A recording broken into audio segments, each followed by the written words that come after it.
In a small village surrounded by hills and golden fields, there lived a young woman named Nia.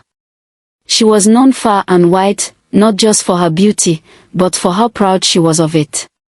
Her skin glowed like polished bronze under the sun, and her eyes sparkled like morning dew. People said she could stop time with her smile. But Nia's heart was not as kind as her face was beautiful. Her parents, humble farmers, worked hard to feed the family. Nia, however, believed she was meant for something greater. "Why should I plant cassava under the hot sun when I can marry a rich man and live in a mansion?" she would often say. Nia, her mother, Mama Usha, warned gently, "Beauty fades, but the heart remains. Don't chase wealth blindly."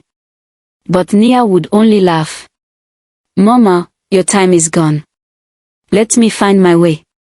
Suitors came, young hunters, quiet fishermen, even kind-hearted school teachers, but Nia turned them all away. "Too poor," she would say. "Too dusty. Too simple." Then one day, the village fell into silence. A shiny black car rode into the market square, a thing no one had ever seen in their lifetime. Out stepped a tall, older man in a long white robe. His beard was silver, and his eyes cold like still water. He carried himself like a king, and when he spoke, his voice roared like thunder. "I am Chief Baraka," he said. "I seek a wife, and I have heard of a woman called Nia." Gasps filled the air. Nia's heart raced. This was the kind of man she had been waiting for, a rich, powerful, mysterious. Baraka turned to her. "You are as lovely as the sun's first light. I want you to be my wife." Nia smiled, already imagining the life she would have. "Yes," she said softly. But Baraka's face grew serious. "There is one condition. Before we marry, we must do a sacred ritual, a bond between souls. It is old, powerful, and must never be broken." Nia hesitated. "What kind of bond?" He leaned closer. "A blood covenant. Our spirits will be tied forever." Mama Usha, who had watched quietly, stepped forward in fear. "No, Nia. That is not our way. Spirits should not be chained. This is dangerous." But Nia brushed her off. "Mama, I love you, but you don't understand. This is my chance." Within days, the ritual was arranged. In a dark hut deep in the forest, a spiritualist sliced their palms and mixed their blood in a carved bowl. Strange words were spoken. Candles flickered without wind. Nia's hands trembled, but she said nothing. Her eyes were on the silk dress waiting for her back at Baraka's mansion. After the ritual, Baraka kissed her hand and whispered, "You are mine. In this world, and beyond." Nia smiled, thinking only of the life of comfort ahead. And so, she became the bride of Chief Baraka.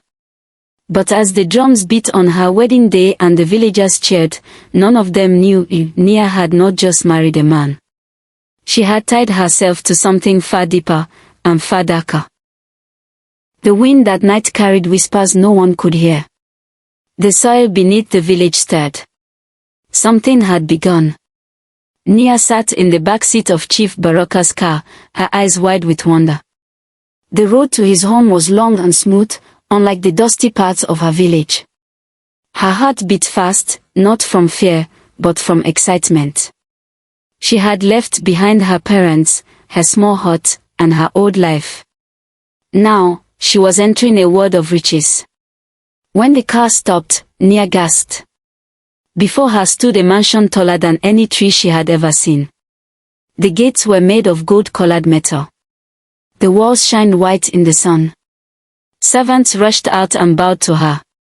"Welcome, Madam Nia," they said in unison.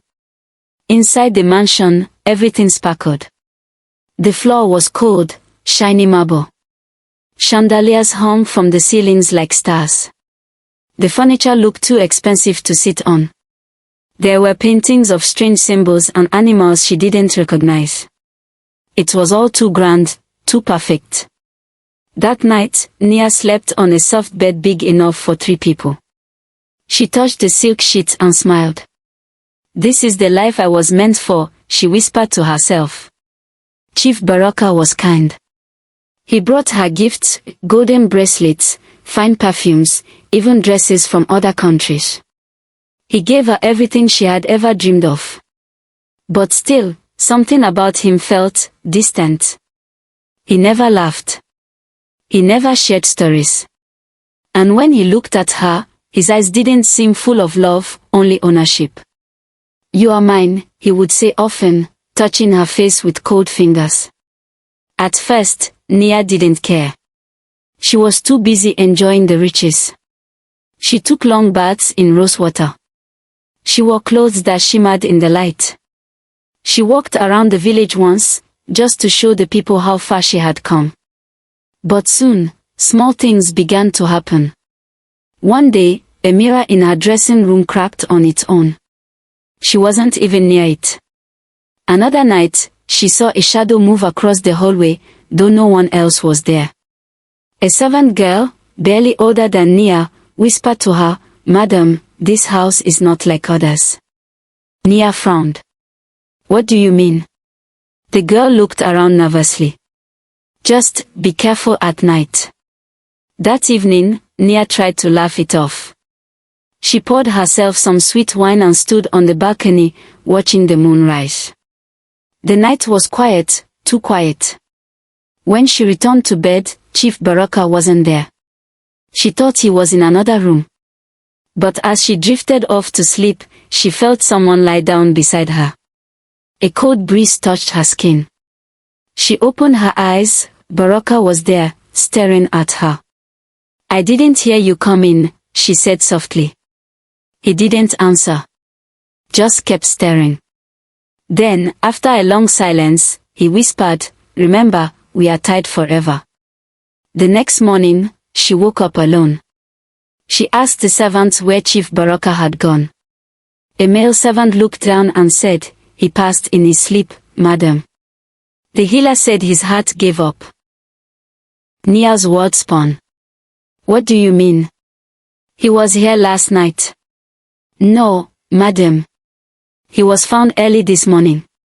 In the guest room. Cold." Nia's legs went weak. She sat down, shaking. He was dead.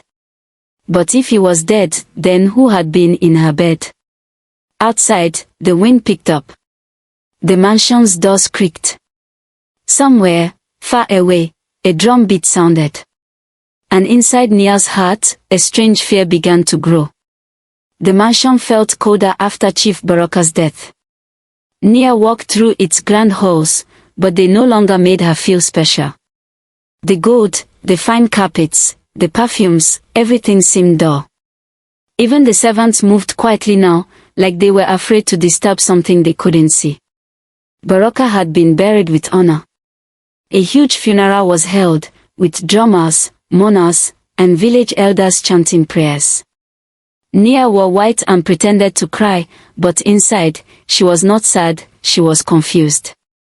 She kept asking herself, if he died in the guest room, who lay beside me that night?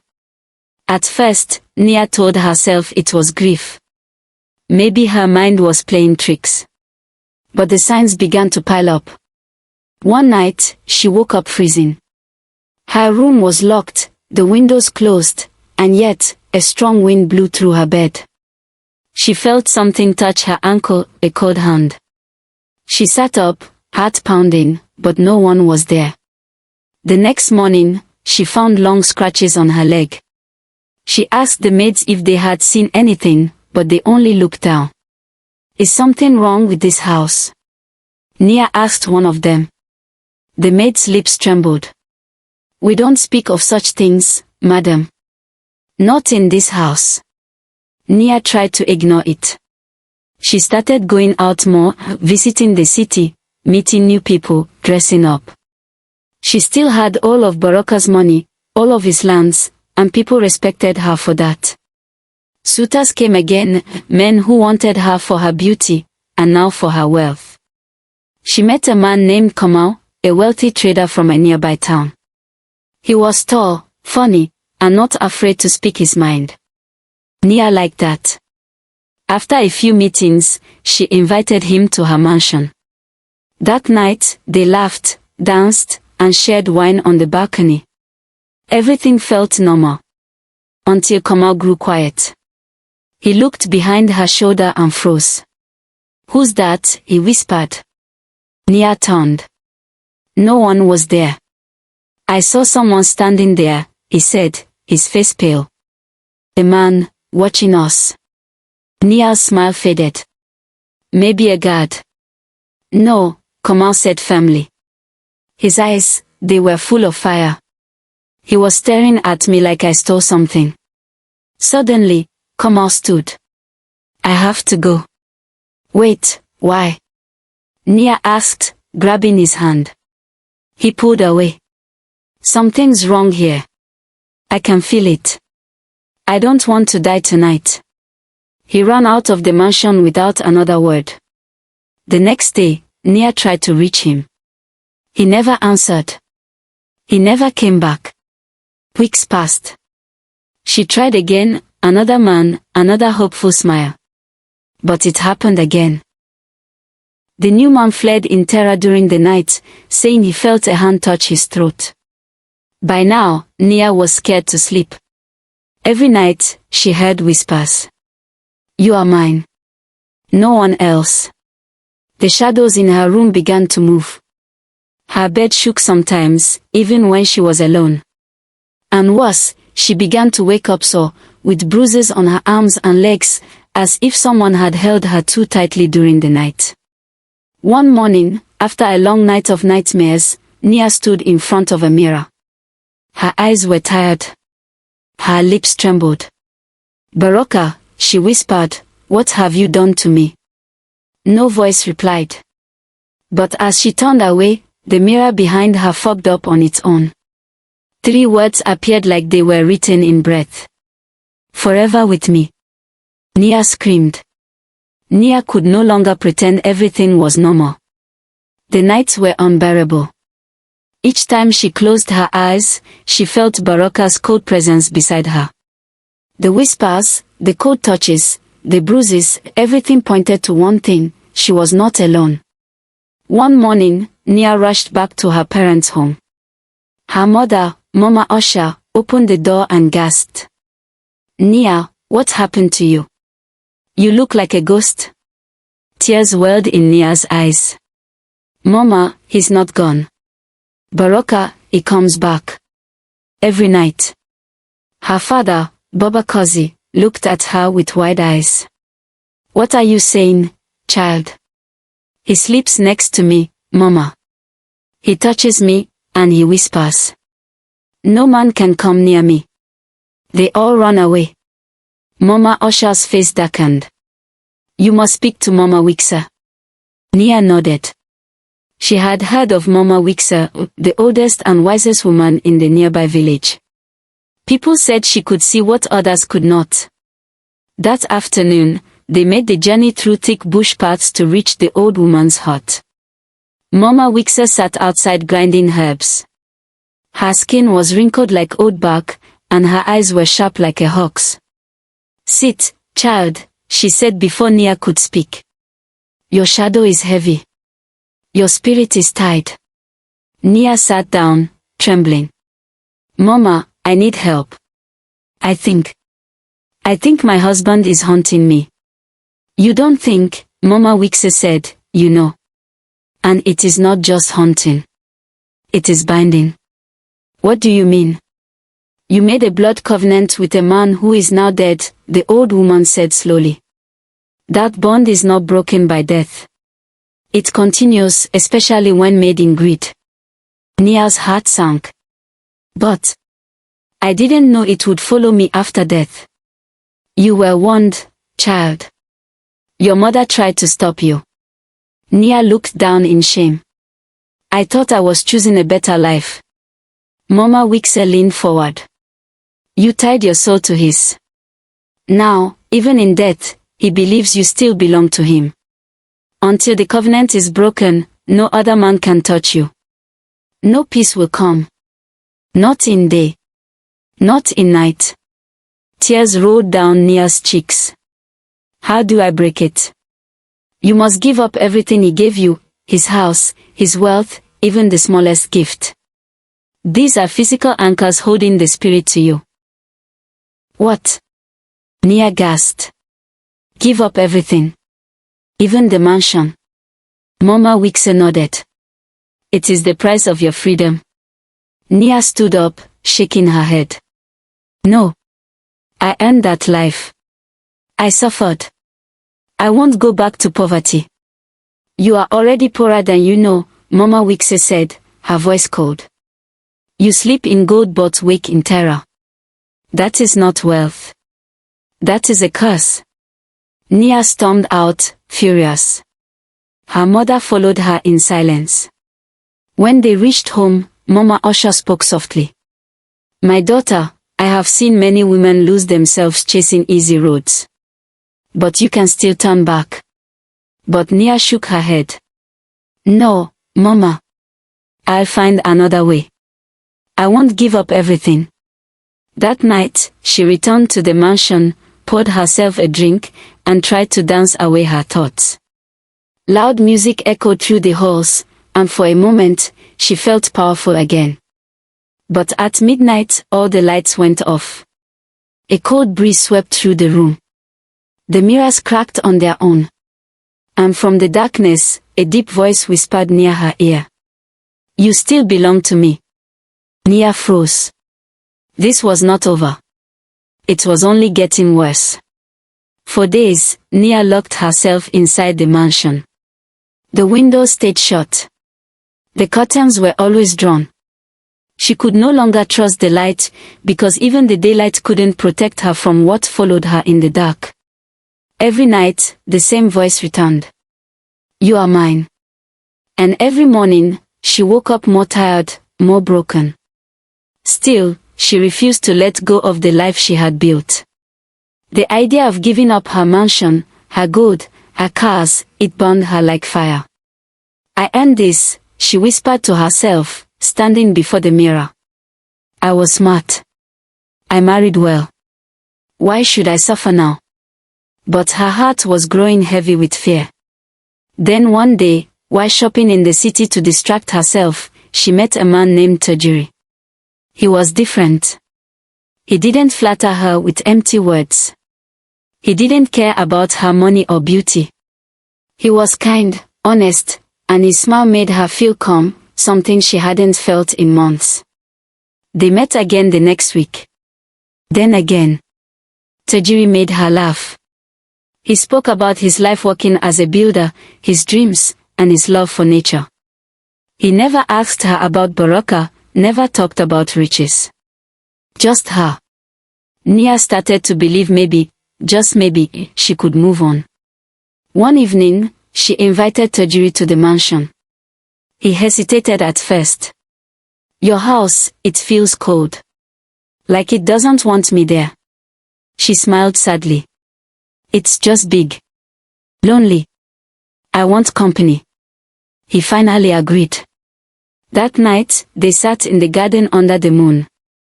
The air was still. The stars above them twinkled gently. For the first time in a long while, Nia felt safe. Then suddenly, the wind shifted. Cold. Sharp. Tajiri stood up, rubbing his arms. Did it get colder? Nia looked around. The trees were still. But she knew what was coming. Let's go inside, she said quickly. Inside the mansion, everything seemed normal at first. Tajiri looked around, admiring the carved walls and golden statues. Then, out of nowhere, the lights flickered. Probably a fuse, Nia said, her voice thin. But Tajiri didn't reply. He stood still, staring into the hallway. Nia, he whispered. Who's that man? Nia's heart dropped. There's no one there, she replied quickly. But Tajiri's eyes widened in horror. He's walking toward us. And then, his voice changed. It was no longer Tajiri's voice. You dare bring another man into our bed, the deep, cold voice growled. Nia stepped back in shock. Baraka. Tajiri's face twisted in pain. His body began to move, but it wasn't him anymore. His arms stretched toward her. You broke the bond. Now, I'll break him. Nia screamed and ran. She barely made it out the door as Tajiri collapsed on the ground, coughing and gasping. She dragged him outside, and once they crossed the mansion's gate, he stopped shaking. His eyes slowly returned to normal. Nia, what was that? Tears ran down her cheeks. That was my past. And it's still haunting me. She finally understood. Baraka would never stop. Not while she lived in his house. Not while she wore his jewelry.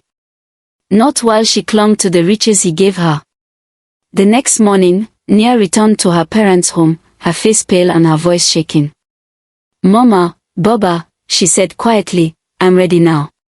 I'll let it all go. Her mother hugged her, tears in her eyes. You've chosen the harder road, my daughter. But it's the right one. Nia looked up at the sky. The mansion had been a palace of dreams. But now, it was a prison of the dead. She was done being its prisoner. The next morning, Nia rose before the sun. For the first time in months, her eyes were steady, her voice firm. She had made her decision. She would give up everything Baraka had left her, his house, his wealth, and even the golden necklace she once cherished like life itself. Her parents stood beside her. Baba Kosi placed his strong hand on her shoulder. Are you sure, my daughter? Nia nodded. Yes, Baba. I am ready to be free. They traveled together to the mansion one last time. As they reached the gates, Nia felt a heavy wind push against her. The trees near the entrance shook. The servants inside stepped back in fear when they saw her. I've come to leave it all behind, Nia said aloud, not just to the people, but to whatever spirit still lived in the house. She sat with her lawyer that same day. Every paper was signed. Every property, every bank account, every business registered under Baraka's name was given back to his family. She kept nothing. Not even the mansion. That night, Nia walked through the empty halls of the house for the last time. She carried only one thing, a gold necklace that Baraka had placed around her neck the night after the covenant ritual. Mama Wixa had told her this necklace was the final key. As long as you wear or keep any part of him, the old woman had warned, his spirit will follow you. Nia returned to Mama Wixa's hut at sunset. The healer was already waiting with burning herbs, a wooden bowl, and a small shovel. Come, Mama Wixa said. Let us bury the bond. They walked into the forest, deep where no footsteps had touched in years. Birds were silent. The wind whispered through the trees. Mama Wixa dug a small hole and placed the wooden bowl inside it. Nia dropped the necklace in, and it glowed faintly, almost like it was alive. Now speak the truth, Mama Wixa commanded. Nia knelt beside the hole, her voice trembling. I let go of Baraka. I break the bond. I return to the earth what never should have stayed with me. I am no longer his. Mama Wixa covered the bowl with soil, then poured blessed water over the spot. She began to chant, low, powerful, and full of old words passed down through generations. As she chanted, Nia felt something inside her chest loosen. A cold pressure lifted. The weight on her back was gone. She gasped, then burst into tears, not of fear, but release. That night, Nia slept in her parents' small hut on a simple mat. And for the first time in many months, there were no whispers. No cold wind. No bruises. No Baraka. The next day, she woke up to the sound of roosters and children laughing. The sun warmed her skin. Her face looked different in the mirror, less tired, more alive. But the journey wasn't over. Though she was finally free, Nia had nothing now. No money. No mansion. No fancy clothes. Just herself. Her mother sat beside her and offered a sewing needle. "Come," Mama Usher said softly. "Let me teach you something that no spirit can take away." So Nia began learning how to sew. Her fingers, once used to rings and gold, now struggled to thread needles. But with every stitch, she felt a new kind of pride. Her clothes didn't shine like silk, but they were hers, born from her hands. She started helping her mother make dresses for village women. People began to talk again, but this time with respect, not envy. "Nia is different now," they said. "She is stronger." At night, Nia would smile and whisper a quiet prayer. Not for wealth. Not for love. But for peace. Weeks passed. Then months. Nia no longer lived in a mansion. She no longer rode in expensive cars or wore dresses made from silk. But for the first time in her life, she felt rich in peace, purpose, and love. She worked every day beside her mother, learning the art of tailoring. Her fingers, once soft and unused to labor, became skilled and steady. The hum of the sewing machine became a song of healing. Her small corner in the village market soon grew popular. Women came from nearby towns to have clothes made by the girl who once lived in a haunted mansion. They had heard the whispers. They had heard the tale. But what they saw now was a young woman who smiled with her eyes, who listened without judgment, and who walked with quiet strength. One evening, as the sky blushed orange and birds flew home, Nia sat with her father beneath the old baobab tree. Baba Kosi looked at her, pride glowing in his eyes. "You've changed, my daughter." Nia smiled softly. "I had to lose everything to understand what truly matters." Her father nodded. "Sometimes, pain is the teacher that riches can never be." She looked up at the stars appearing above. "Do you think people will always remember me as the girl who was cursed?" "No," he said. "They will remember you as the girl who broke the curse." News of Nia's transformation spread across villages. Mothers told their daughters her story, how she once chased wealth, how she paid the price, and how she found her true self in humility and hard work. Even Mama Wixe came to visit her one day. She watched Nia so quietly, then nodded. "You have broken more than the bond with Baraka. You have broken the chains of pride. That is a deeper freedom." Nia bowed her head respectfully. "Thank you, Mama." The healer placed something in her hand, a small, smooth stone wrapped in red cloth. "Keep this with you. Not for protection, but as a reminder. You are your own strength now." But life, as it always does, continued. One rainy afternoon, Nia heard a familiar voice at her stall. She looked up and saw Tajiri, the kind man who had once been possessed by Baraka's spirit. He smiled gently. "You look at peace." "I am," she replied, surprised to see him again. He held out a small package. "I brought you fabric. Thought maybe you could make me a shirt." Nia laughed. "Only if you promise not to scream and run this time." They both chuckled, the memory now soft like an old scar. He sat with her under the stall's awning as the rain tapped gently on the roof.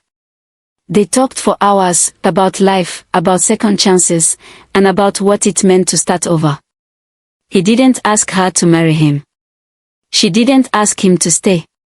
But in that quiet moment, something gentle bloomed between them, something real, not rushed by riches or haunted by spirits. Seasons changed. Crops grew and were harvested. Children who had once watched Nia from afar now came to her for sweets and stories. She told them tales of clever animals, of talking rivers, and of brave girls who learned to listen to their hearts. But she never told them her own story. That tale belonged to the wind now, carried from village to village by those who had watched her rise and fall. One day, as Nia swept the front of her little tailoring shop, she saw a young girl standing nearby. She was dressed in fancy clothes and gold jewelry, looking proud and stubborn. The girl said, "My mother says you used to be rich. Is it true?" Nia smiled. "Yes. I had everything I ever wanted, except peace." The girl frowned. "Why did you give it up?" Nia bent down and looked the girl in the eyes. "Because no gold in this world is worth your soul's sleep." The girl didn't understand. But one day, she would. Years passed. Nia's shop grew into a small school for tailoring.